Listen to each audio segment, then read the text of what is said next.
So in the fall of 1920, 1 year after Steiner gave his introductory course to the teachers at the first Waldorf school, he returned intending to give a follow-up course, but for circumstances that I don't know about, was restricted to 4 lectures. And these 4 lectures are collected as Balance in Teaching. The first course for teachers was given before the Waldorf school even really existed, before the first day of school. The lectures in Balance in Teaching were given after 1 year of experience. So Steiner had a chance to observe the teachers teaching, see how the children responded and lived in the school, and also meet with the teachers in faculty meetings and discuss their teaching with them. And so Balance in Teaching, although it's brief, offers a sort of course correction and update to what was given in the first course for teachers. So for Rudolf Steiner, a central concept in education, certainly in these 4 lectures, is the idea of balance.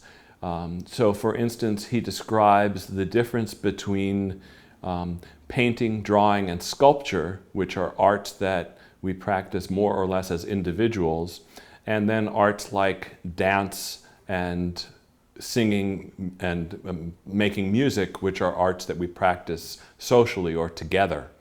And so he describes the arts of sculpture, painting, and drawing as more Apollonian, and the arts of music and dance as more Dionysian.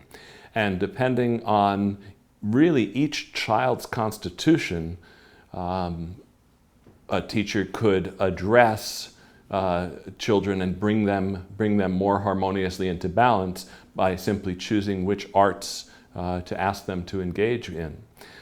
Going even further, Steiner also describes school subjects as helping children achieve balance as well. And so, for instance, in history, you have a conceptual element that relies on memory and memorization of names, dates, places, events, and things like that.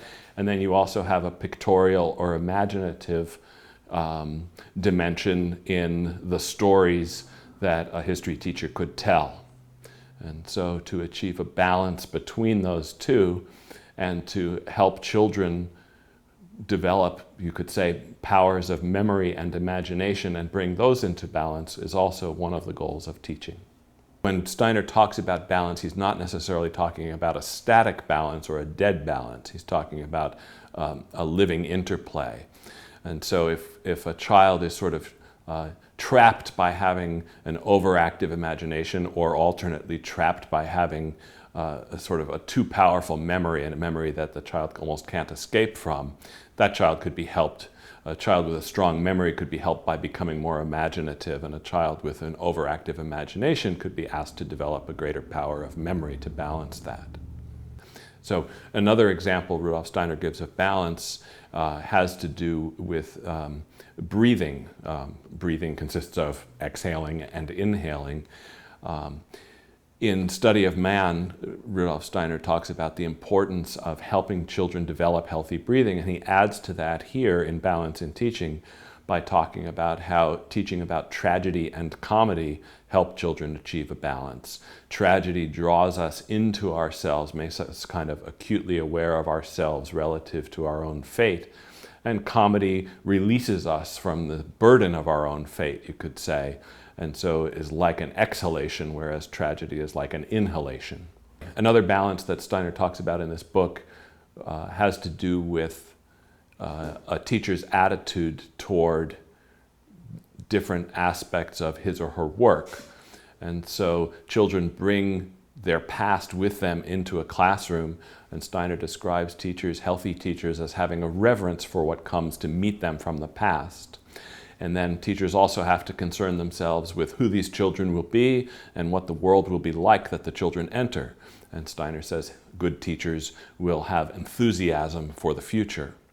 And then in the context of the present, the children in the classroom with the teacher, the world as it is now, Rudolf Steiner describes teachers as best having a protective gesture, being able to protect what it is that meets them in the classroom each day. Steiner opens the book Balance in Teaching by speaking against abstract principles in education. And I almost have the sense that after 1 year in the Waldorf school, he may have found some of the teachers at the first school employing what he said previously in his first course almost as a matter of abstract principle rather than as a living reality. And by introducing the concept of balance, he's pointing out that principles are fine, but that we have to deal with what greets us each day in the classroom. And if we find a child developing too far in one direction, then we have to try to imagine, try to gain insight into what it is that can draw that child back to a kind of centered health. And that's I think, what Steiner is getting at with this concept of balance.